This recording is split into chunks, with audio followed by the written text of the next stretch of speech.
This is the Off the Break Podcast, your podcast dedicated to current movie theater news, operations, and insights from the people that book the movies. Now, here are your hosts, Cody, Kyle, and Ken. And we're back with another episode of Off the Break Podcast, celebrating an early National Popcorn Day, which is coming up on Sunday, the 19th of January. And I'm joined with Alyssa and Shayla. Hello. Hello. It's been a while since the trio has been together in a minute. It has been a very long time. And since we're obviously trapped and our bosses aren't allowed to see us at all during the day, how are you guys? I'm doing great. Terrific. Doing good. How are the Yeah. bookings going so far in this new year? You haven't done January bookings yet, which is full of R-rated fun. It is. Yeah, it's been Yes. it's been an interesting time. Yeah. Terrible. Yeah, you're right. We really can't sugarcoat it. It's been rough. Yeah, it's been so bad. Every movie that's come out has been R, or it's been just horror, or and our small towns hate that. They hate horror movies. Usually they don't like to play them, Yeah. and they don't gross that well, honestly. No. I have one that loves to play horror, but even so, it's just hard with rated R's, and you're already limited to a single screen, so you're Yeah. already limited in that regard. You can't show something else. And then Yeah. if you show horror, and if it's R, then you're restricting even more people. Yeah, Exactly. depending it's on the just- area. Yeah. And you want to keep that good, wholesome, small town vibe Yeah. going, you Yep. know? Which is a lot of what you guys are dealing with, as you were just saying. So Yeah. you're waiting all through January practically until Dogman, which is Yeah. that Yeah. family title, but that's at the end of January. And then we Yep. did have Paddington 3, but that got pushed into Valentine's Day. So you Yes, guys it really did. That was are learning the terrible. ropes of like how to navigate through that January month, which is Yeah. considered one of the drier months of like the theatrical slate. Yeah. And our theaters have been very understanding. They see the That's slate good. too, and Yeah. yeah, Yeah. they understand. Yeah, we try to do the best we can, but it's Mhm. everybody kind of accepts that it's a rough time. Yeah. Yeah. Well, did you guys know then about National Popcorn Day? Did you know that was a thing that existed at all, or? Not until I you did said not. something. Yeah. Okay, great. Terrific.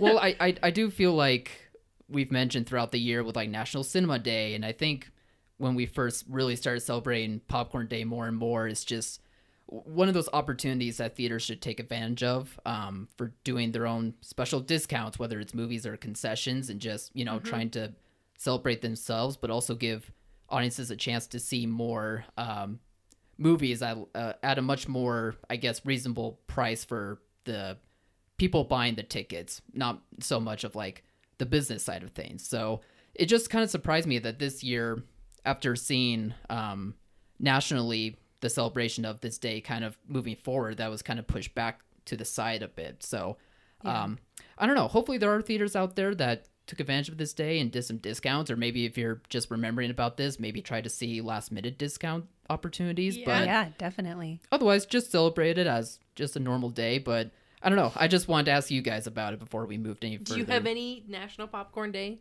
traditions?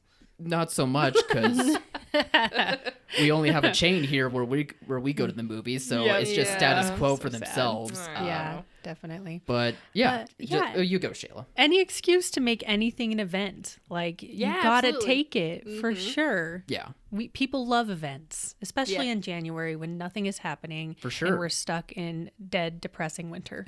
Yeah. if I have to go to this R-rated horror movie, at least I'll have popcorn. Exactly. Bring the kids along, you know? Right. Well, I guess speaking of depressing R-rated movies, we've been seeing lately, due to the LA fires, that the Academy Awards have been pushing back their announcement of the nominees, which has meant that some of the movies that we've been kind of waiting to hear about how much of a wider release they're going to get after the awards have been announced, which was supposed to happen, I believe, on the 17th, but has been think so. pushed back to the 23rd, 24th. We'll see if that pushing back still happens or not, because the fires are still going on, and the Academy Awards definitely still wants this to be like an event and not be canceled. So I would think that it's still going to happen, but it's just going to be a wait and see approach for the Academy Awards. And just a few titles that we've been seeing kind of in limbo right now are The Brutalist and September 5, which should be able to get some Academy Awards buzz, but I feel like amongst the film buyers here in the office, we've been seeing a bit of frustration, not because of, the devastating fires of it all, but just because of the wait and see approach that's going on with these two films. So I was just curious about getting your guys' 2 cents about that. Yeah, I mean, our smaller peeps, at least for mine, haven't been looking to do those, but I know with other stuff it was kind of frustrating because they would have it because we're flexible in this industry, but we like to think that this close to it things won't change, but having them change has been a little rough, and so you have to postpone stuff, and that's never an easy thing, right? Especially if it is getting some Academy buzz, then people want to see it. Yeah. And so keep getting pushed is a little rough, but obviously with everything going on, it's to be understanding about it all. Yeah, honestly. yeah. Just a mixture of that understanding because of just unfortunate circumstance getting in the way of trying to have things be business as usual. Like we're used to having Academy Awards being announced by around this time. So naturally we should be able to see what movies we should hop on and take advantage of if we have those type of screens and opportunities, if those theaters specifically have those types of opportunities to be able to play something for the more adult demographic and not just for like the 4-quadrant demographic. Shayla, what about you? Have you been noticing that similar sentiment? No, I mean, The Brutalist is just so long. A lot of my theaters aren't really interested in it, but the few like people that really do love the art house kind of vibe, they were going to play it late anyways, but the fires are just affecting the movie industry in general. You know, everybody knows about it. I feel like everybody who's in the industry and out of the industry loves the Oscars. And so I feel like we're all kind of on the edge of our seats waiting to see what's going to happen. Sure. Yeah, I mean, it's a bit interesting. It just kind of varies on the year on how much excitement there is for the Oscars from like a more general observation. I feel like the Oppenheimer or the Barbenheimer year was a great example of seeing a big pop because both of the biggest movies of the year were able to get lots of nominations at the same time. Yeah, so for sure. This year, I don't see that quite being a similar effect. Maybe Wicked could. I'm not totally sure. But September 5 and The Brutalist obviously aren't movies, again, for 4 quadrants. It's just more so, I'm sure, of some locations just, again, waiting because they have the right demographic for those movies. But sadly, for just in general, when it comes to bookings, they want the bookings immediately, but it just can't quite happen yet. Yeah, for sure. But I do think you're right, Shayla, that the LA fires are going to be, as we're seeing, consequential, not just for the Oscars, though. I think it's going to be consequential for the industry in general, almost to a similar way of what was going on with COVID or what happened with the... Which, I'll put a dollar in the jar. Man. Dollar in the bucket. You're with us. I wave it, but Nope, Shayla follows the rules, and that is the rules. You could slip that $1 to me if you wanted to. I'd put I don't have I'm kidding. money on me, I'm so unfortunately. kidding. But between that and between the strikes that were going on at the same time too, like it does push back productions, it does push back opportunities for theaters in a way. So this is kind of just my bad news side of things. I do think that the LA fires will, I don't want to say consequences, that's a rude word for it considering what's going on, but it will have an effect. Like I do think for sure we will see possibly some stuff getting pushed back if it's still in production, just with the craziness of it all. So I mean, it's a major metropolitan area that's just been decimated. It's really sad. And a lot of people just work in the industry from the, not just from the top of like the celebrities and the CEOs, but all the way down to craft services, all the way down to the guys handling the boom mics. Is just I mean, even on our set of stuff, even with the salespeople with us trying to book films, representatives have had to work from home. Yeah, and then even so, Wi-Fi's out. So then even us trying to book stuff with them is hard too. So then it delays booking even. Yeah. So it's just a crazy time, and hope everybody's staying safe out there, and hopefully it ends soon. Yeah, hopefully it does end soon. But just some stuff to be mindful of for this immediate future when it comes to the effects of the fires, but also maybe for the long term of it all. Yeah, definitely. I guess speaking for the long term of it all, we have a conversation about physical one-sheets and the purposes behind them as we head towards an even more digital day and age of things. We've kind of noticed over the years that despite seeing so much change happening with movie marketing throughout the years, that it all leads towards digital, and it's not just so much on the physical side. Granted, we still see printing of one sheets and standees happen, but we just want to emphasize even more so that they really are, I don't know when they're going to go away, but I think they're going to go away in the near future, which I know is, especially for one sheets, it's such a staple for movie theaters because everyone's so used to seeing physical posters up as they walk down towards the next auditorium that they're about to see a movie. And it does lead to conversations, or it did in the past. But I would almost argue that now that everyone is so digital focused, that more of the conversations are coming from sharing on their screens rather than sharing in the physical sense. Yeah, and it makes sense from the studio standpoint. You can either spend a few $1 million sending posters out to anybody, and whoever drives by the theater may see it, or you could spend that couple $1 million putting it on somebody's personal device that they look at every day. You know, like you got to reach as many people as possible when it comes to advertising. And more of the reach is coming from the digital side of things. Although it is funny because I feel like that's kind of a double standard. Like, yes, you can have a wider outreach digitally, but at the same time, with so much attention for marketing being target specific, it also kind of narrows your window at the same time. Yeah. You know what I mean? Very nuanced. Yeah. It's very nuanced in that way, and it is very frustrating. That's why I understand that for theater owners who have grown up with physical media, physical one sheets, that it makes sense that you would think that's just the widest outreach. But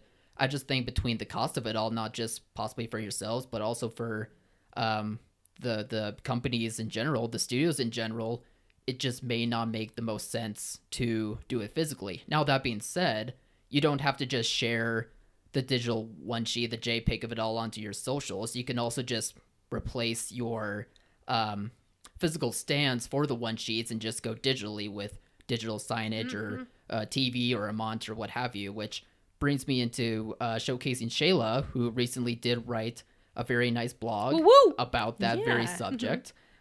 So if you have anything to add on, Shayla, feel free. And we'll also share that blog with a link onto the episode itself. So, and on our socials as well, Facebook, Instagram, that sort of thing.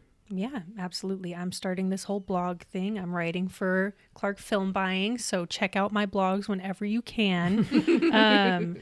So one thing I wanted to say is that they did studies on digital displays versus physical posters, and digital displays attract 4 times the attention that physical posters do. And it makes sense because it's a much more like flashy, interactive version of advertising than just a flat sheet of paper. Just with like the lighting of it all, or being just able the to lighting. change. Yeah, I guess so. We're simple creatures. If we see a light out of the corner of our eye, we're gonna look at it. Bright, shiny. Yeah, exactly. For That's a sure. fair point. Yeah. As opposed to like something that's been on the wall forever that just stays there. Even if the poster changes, it's a fixture. Yeah. It's not gonna move. And back then, I would also emphasize that movie posters were very much with artistic creativity. To kind of put it nicely. Like, if you think of the more iconic posters, a lot of them were either just the most simplest of iconography to stamp exactly what the movie's about, or they would be in a more elaborative, in a more elaborative sort of way. Like, I think of The Exorcist as an example. Like, it's very simplistic, but at the same time, there's an artfulness that captures what the movie is, what it's about, and it does it in such a style of an artist that it just looks beautiful, compared to what we have today, where it's very Photoshop heavy and it's very for sure. samey. The art of the one sheet has kind of it's dipped. Yeah, it has dipped definitely. Now, and I would say that there are still one sheets out there, but they aren't like the official one sheets to where it is more of a creative style. But that's more of like social media sharing, and I think those don't really get sent out to movie theaters like they used to. In my opinion, that's how I see things. So they really give the more Photoshoppy approach to movie theaters to have on their walls or to have on social media, and that's just kind of where things are going. So they still will share one sheets, but they'll share those types of one sheets still, and they're going to show them in a JPEG format rather than in a physical one. So anyway, Yeah. I just wanted to add on to that. Yeah, no, I completely agree. And if you know somebody that can mount a TV on a wall, you can have a digital display. It's not like you have to spend thousands of dollars on a specific digital display thing. You can use a monitor, a TV, whatever. But yeah, and it's important to address that if you're going to put it outside of your building, there are city ordinances or laws about digital signage outside. But I would it's not still, have even thought of that. Yeah, Yeah, right. Yeah, absolutely. Though we probably should. We are part of a business, so. Yeah, for sure. But especially if you're Kyle, you downtown, gotta take that poster down. you know. Yeah, I got some signs to unplug real Yeah. quick before they notice. Yeah. I mean, you can't just flash everybody downtown, like Yeah. they walk past your business and it's just like, Yeah. neon signs and There stuff. are rules to these things. So, looks so much keep that fun. in mind. But inside, you can do whatever you want. You think so? Yeah. Okay. Yeah. I think so. Yeah. This is America. Sure. Why not? Go crazy. I don't know. I don't know if there's like building codes or something that might be. You know what? Just look that up as well on the same website. Little as gray whatever the area city got has. going on. But I assume it's more lenient on the inside compared to the outside because you're right. There are. It makes more sense to have those More types of controlled laws on the environment. outside. Yeah, you can't give somebody driving down the street a seizure. Exactly. But you can give somebody walking into your building a seizure. Yes, that is the law. Which we do warn against.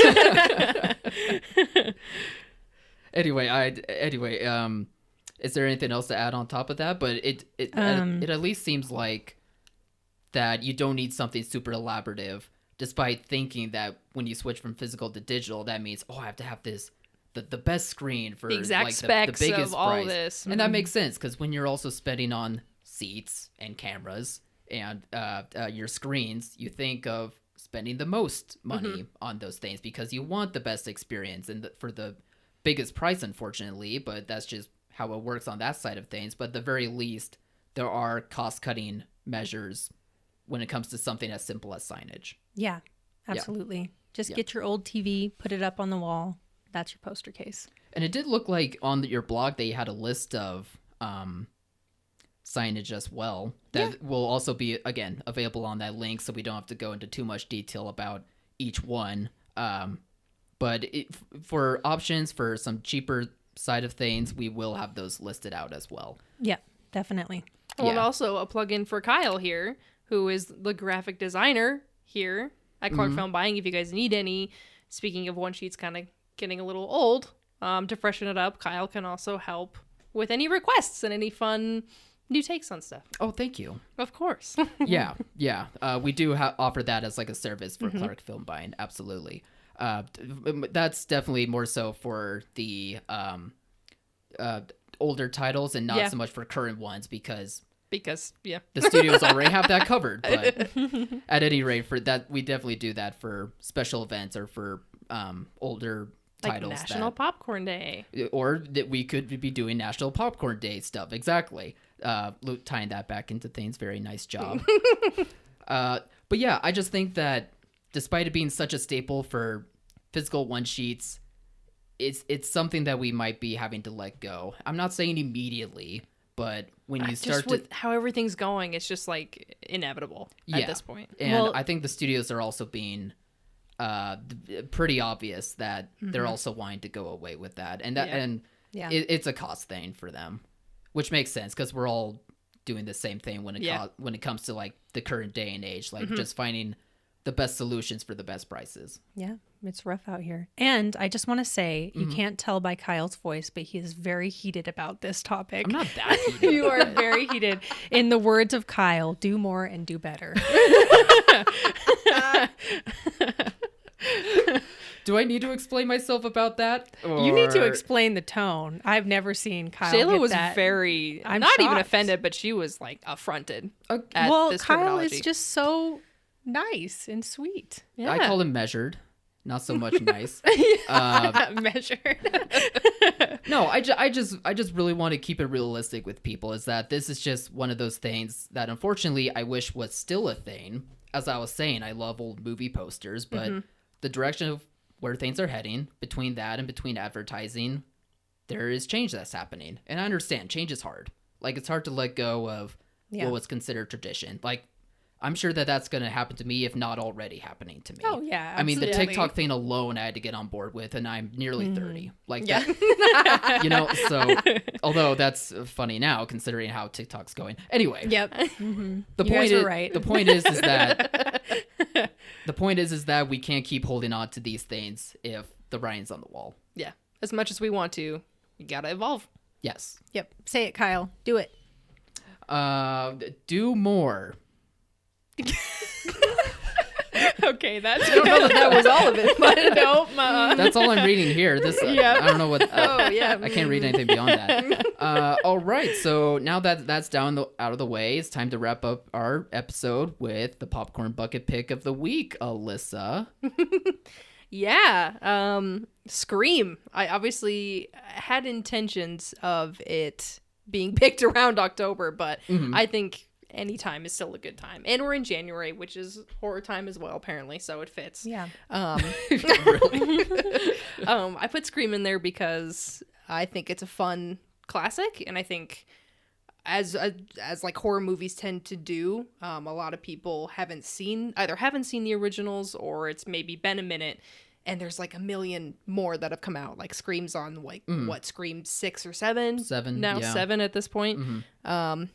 And I thought it was kind of fun to take it back to its roots. And I think it's a fun movie. I know we had talked about how it can poke fun at itself and the drama. I also love the fact of advertising, oh, Drew Barrymore is going to be the star of this movie. And then, spoilers, she's dead in the first, 5 minutes. Right. Which I think is a ton of fun, because then you're going in and you go, if you're seeing it in the theaters for the first time, you go, oh, Yeah. well, if she's dead, what's going to happen? Right. Like, okay, here we go. Either maybe people will hate it, or they'll go, okay, I'm here for this ride. Let's see where it goes. Yeah, I wonder if that would work by today's standards. I don't know. But then again, I also don't know if it worked back then. True. Even at Yeah. first. Like, maybe over time. I was talking to my dad, who saw it in theaters at the time. I Right on. remember he said he went, and he was surprised. And Okay. he was there for it. He was there Yeah. for it. But I imagine a lot of people weren't. But I still thought it was a fun thing to do, to try something new like that. Gotcha. Yeah. Shayla, what was it for you? Was it your first time watching? Yeah, it was my first time watching it, and I Gotcha. almost turned it off. Oh, The Drew wow. Barrymore scene, she was terrible in it. That was so bad. Was she terrible, or was she on the same page as everyone else in that movie? No, she was considerably worse. Wow, all right. Okay. That was shocking to me. And the whole first part just made me mad. I was like, okay, this is ridiculous. And then you think, like, is this realistic? Like, would blood look like that? I don't know. That was just you went that into it. Okay. Yes, okay. yeah. Okay. But then I continued watching it, and it got better when I watched it more. So I liked the commentary on movies at the time. It is a time capsule, and I kind of liked that it was a twist at the end, that there's 2 of them. But So you didn't know about the twist, no, but I Okay. knew Matthew Lillard was the guy killing but you knew he people. was the guy, but you didn't. Okay, gotcha. Yeah. Oh shoot, what's the other guy's name who was a part of it? Skeet. Oh, I can't remember. Is it Skeet? I should Ulrich? know. Why It does was that my sound pick, like the but- name? But anyway, I could look that up in a minute. But it was my first time watching as well, and I did Oh, know okay. about the reveal of there being 2 of them. No. And I didn't go into it trying to be blind. I knew already about what the twist was, so I just wanted to see how they acted when it came to conversation of like, who is the killer, or how they, bounce it off themselves. And I gotta say, I don't know if it was obvious in the grand scheme of things, but there were like moments of nuance despite like the heightened, almost campy like acting that was going on in the for movie. There sure. still was a bit of nuance that I saw between them, where Lillard's character is just running his mouth and the other guy is just going like, be cool, man, like just giving Yeah, him for some sure. death glares. So I don't know, it was just a different viewing experience for me. But I don't know if I really loved it as much as I thought that I was going to. That's fair. I did like Yeah. it. I will say, I think the movies are a completely different experience in theaters. I Yeah. think having a shared collective of people, which I mean, I think could be said of like horror movies in general. But Definitely. particularly with the Scream movies, I saw a couple of them in theaters with friends, and it was a completely different experience than watching it at home. I watched it in the theater with a couple of my best friends, and it was just a fun, like, oh, everybody's like, oh, what are you doing? You know, whatever campiness you're living for it. Right. And then went home and watched when I was like, oh my God, Austin, this was so much fun. We have to watch it. Watched it at home, and he was like, this is stupid. And I'm like, yeah, this doesn't have kind of what I nearly, thought. it's not nearly as much fun. Yeah, And so it was a no. completely different experience from in theaters with a full house versus at home. I was like, oh, this doesn't have the same sort I of don't pop know. to it. Yeah. I thought the scares of it all were fine, but it was more of the commentary aspect for me. Like, it's Yeah, so definitely. it's That's what I so thought. direct, and it's so and I get why it's so direct, because it is trying to be tongue-in-cheek about movies and horror movies in general, Yeah. but at the same time it doesn't have like nuance to it. But I also think that's a bit unfair on its part, because it's not trying to be necessarily a nuanced movie. Yeah. Like, it is very in your face and fun and campy in that regard. Yeah. So I think that's my push and pull with the movie in general. Fair. I think some of it is still good, and I see why it had a pop, but I think it's just a matter of my concept of what the movie was over time versus being able to see it maybe a bit sooner. So Fair Yeah. enough. It But- kind of felt like they were straddling a line between actually wanting to make a horror movie and wanting to make a parody. And I wish they kind of jumped Right. one way or the other. With yeah, it. yeah, because you do think of Scream as a parody, but especially with my guess of it, and then going into and watching the movie, I was like, oh, it's not really that much of a parody. Yeah. Like, it has No. parody aspects, but not so Yeah. much. Yeah. Also, I crushed that guy's name. I was absolutely right. Skeet Ulrich. Hey. So You knew? I'm proud of myself. That sounded right. So, do we have anything else to add on before we pull No, out the next pick? let's go. Let's do the next pick. We All don't right, got Alyssa. many left here. We don't. How many more? This is like an empty bucket. Yeah. I feel like 3 or 4. Although, to be fair, that's a big bucket that we have. Okay, so yeah, it was never it full is. to begin Yeah, it's with. pretty big. That would be a show. Okay, It's getting emptier. emptier. Yeah. Here we go. Shawshank Redemption. This is you, isn't that's it? me. Yes. Oh, nice. Oh, what a great movie. And I've never seen it. I'm ashamed to say this out loud as well. I have not seen this movie before either. Oh, So it's one that I've been wanting to Kyle watch. with the with the movies he's never seen. I He's so know. clever. I know. That's Oh such my a good idea goodness. for a movie you haven't seen. Hey, Okay. I mean, I talked to you guys enough about what movies I already like, so Yeah. this is just my Yeah. opportunity to be like, Yeah. hey, I've never seen it and I need to get to it eventually. So Great movie. I'm dragging you all with me. But Hey, you no, are great so movie. good at being a critic for movies. You need to You put are. at least one that you've seen in the bucket. Maybe next time. Okay. I'll do All one right. for next Okay. time. Because you're so good at describing them. Yes. Well, thank you. That's very generous. No, I know it's true. It's a fact. It is a fact. Uh, We should get on here too.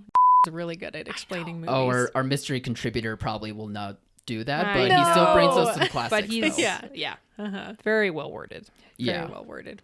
All right, so that's going to wrap up our episode. But before we do go, I just want to give a shout out behind the scenes. We have Austin, Alyssa's husband, helping us out currently because on top of sound stuff that we're trying out, we're also trying out visual equipment as well. So that way we can try to get back into doing more stuff on YouTube. So thank you, Austin, for helping out with that. We don't know if this episode is going to be on YouTube.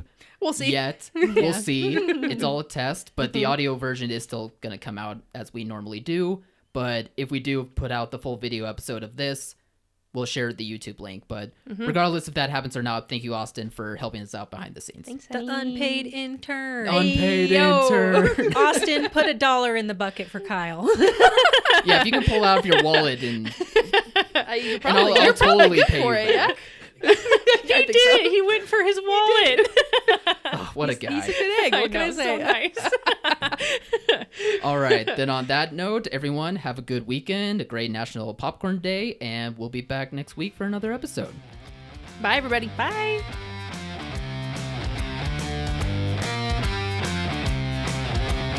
Thank you for listening to Off the Break Podcast. Find us on all podcast platforms and be sure to like and follow our Facebook and Instagram pages at Off the Break Podcast.